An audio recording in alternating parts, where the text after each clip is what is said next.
Reaction to the early games. So the Falcons got eliminated from the playoffs by the Panthers. It was hard to like them too much.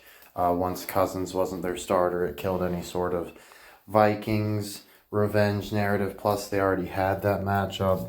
So it was just tough to see the Falcons there. But the only thing we like about the Buccaneers is they have a guy named Baker who was on the Browns. So he gives them an excuse to talk about the Browns. And he's the heir apparent in Tampa to Tom Brady. So it gives them an excuse to talk about Tom Brady. We're going to have to look deeper into the rivalries of whoever they match up with, but we're hoping they end up getting the Vikings. Spoiler alert there. Now, as far as Texans-Titans, we expected that. Texans were just a better team. Earlier in the season, we were worried about that possibly being a trap game, but it didn't end up needing to be one, so we weren't counting on it. And then the Eagles taking care of business with the Giants.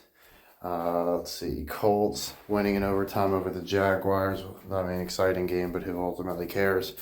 Our Commanders with almost certain in a week full of exciting games. I gotta imagine ours was the most exciting second half with the Commanders comeback led by Mariota, of course.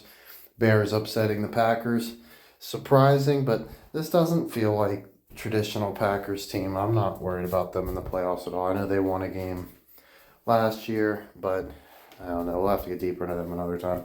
Buccaneers, Saints. We took the Saints, but once the Falcons lost, there wasn't really any reason for the Saints to pull it off. And we, like I said, Spencer Rattler's my most hated quarterback in the league, so I hope he flames out.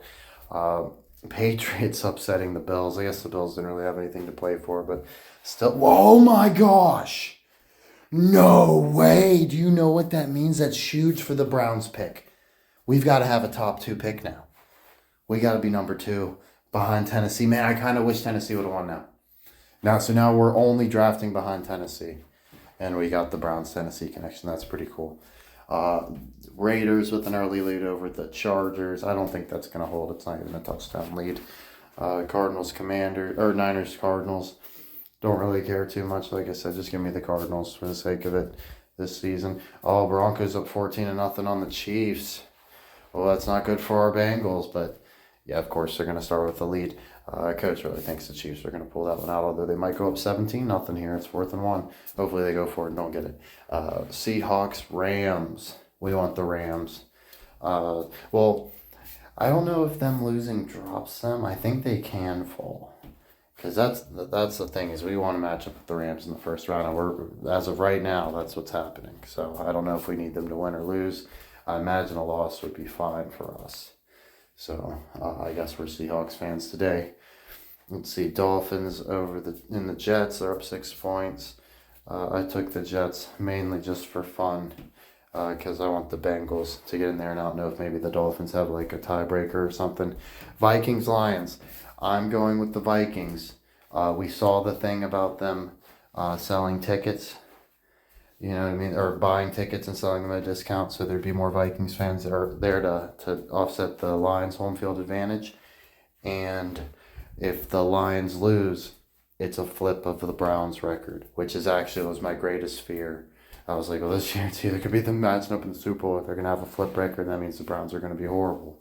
So that's kind of what it was looking like a few weeks into the season. And what do you know? All this time later, the Lions are only 1 loss away. So yeah, I think for sure the Lions are going to blow that bye week. Vikings are going to steal it from them. They'll blame the Vikings' loss on rest or whatever. We have Marcus and Marcus connection, Marcus Mariota, Marcus Lattimore, as far as like New Orleans connection with the Super Bowl. Jaden Daniels, who made the Pro Bowl, had a bunch of Louisiana people paying attention to him this year because he won the Heisman for LSU.